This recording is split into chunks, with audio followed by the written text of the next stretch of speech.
Walerka wurde termingerecht geboren, ein kräftiges und gesundes Baby. Varja hatte gedacht, sie würde ihren Sohn sofort lieben, sobald sie ihn in den Armen hielt, doch das geschah nicht. Das Mädchen war gut erzogen, daher gab sie das Kind nicht im Krankenhaus ab, sondern beschloss, ihn großzuziehen.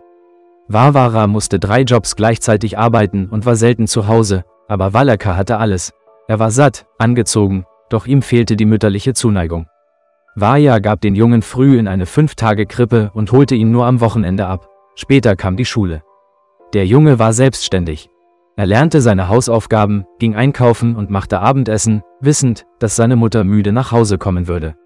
Seit seiner Kindheit hatte Walerka Angst vor Hunden. Einmal hatte ein betrunkener Nachbar den riesigen Hund Bujan auf ihn gehetzt. Seitdem ging er nicht mehr in die Nähe von Hunden, die in jenen Jahren die Privathäuser bewachten. Eines Tages teilte die Mutter mit, dass Walerka ein Jahr bei seiner Tante in einem kleinen Dorf leben müsse, während sie im Schichtdienst arbeitete, um Geld für eine Wohnung zu sparen. Valera unterstützte seine Mutter und wusste, dass seine Tante ihn liebte, da sie selbst keine Kinder hatte. Die Tante schimpfte oft mit ihrer Schwester wegen ihrer Kälte gegenüber ihrem Sohn, ohne die Gründe für dieses Verhalten zu kennen. So landete Walerka im Dorf Proletari, wo seine Tante als Malerin in einer Töpfereifabrik arbeitete. Das größte Problem für Walerka war es, an dem Wachhund Muchtar vorbeizugehen. Oft gab er dem Hund einen Teil seiner Brote, um vorbeizukommen. Muchtar lag manchmal am Fabriktor und knurrte böse, während er einen Knochen bewachte, und Walerka traute sich nicht, näher zu kommen. Walerka beobachtete stundenlang die Arbeit seiner Tante. Die besten Tage waren, wenn Muchtar von der Kette gelassen wurde und durch das Dorf rannte, ohne die Menschen zu beachten. Wenn Muchtar den Jungen jedoch auf dem Fabrikgelände traf, kam er schweigend näher und wartete darauf, dass Valera ihm Brot gab. Der Junge brachte es nicht übers Herz, den Hund anzuschreien oder wegzustoßen. Jede Begegnung mit dem Hund jagte Walerka Angst ein. So verging ein Jahr, der Herbst kam, und auf dem Fluss begann das Eis zu frieren. An diesem Tag holte die Mutter Walerka ab. Varja beschloss, ein paar Tage bei ihrer Schwester zu bleiben und dann ihren Sohn mit nach Hause zu nehmen. Sie hatte nun eine Wohnung gekauft. Valera wollte seine Mutter und Tante mit selbstgefangenem Fisch für eine Suppe überraschen. Er zog seinen Mantel an, nahm die Angelrute und ging zum Fluss.